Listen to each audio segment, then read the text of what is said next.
So dito, meron tayong ite-test. So binuksan na nila yan pero wala pang ginalaw. Buksan natin ulit para makita. So may ano siya, may standby. Alamin natin kung anong issue. Saan yung power button? Power button ay mag-on. May remote ba to? Meron sir. Ayun, nag-on siya.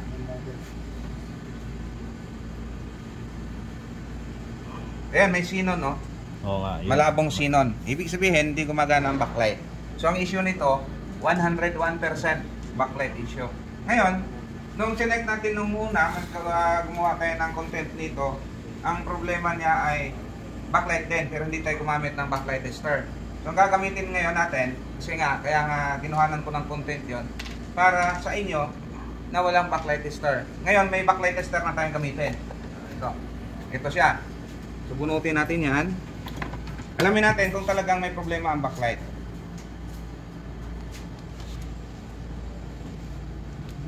Yan. So, dyan natin malaman kung buhay yung backlight o hindi. Halatang gamit na itong backlight na to eh. Tester eh. Yung pinko na yung mga daliri ah.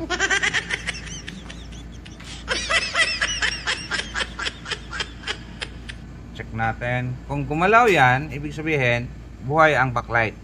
Pag hindi, open. Ayun oh. So nakasundot na yan, pero walang galaw oh. So in short, sigurado tayo na backlight ang tama. So, patunayan pa natin yan. Kung talagang backlight ba, i-apply natin yung ginawa natin ng unang content natin. Balik natin to.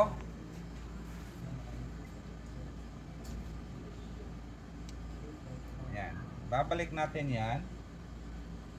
Tapos, check natin gamit ang tester.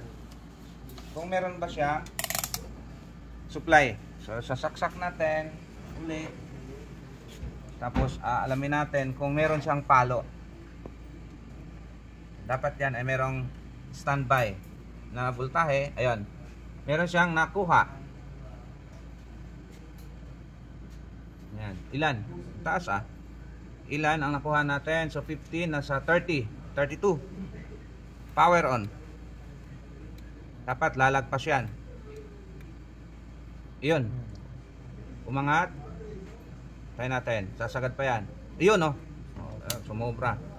Tapos babagsak. Ayan. Yung tulad ng pinaliwanag ko sa inyo na may kick siya. Hahanapin niya kung saan niya ma-sense yung load. Pag hindi niya maintindihan yung load, papatayin niya yung inverter para hindi na siya magbo-boost. Okay.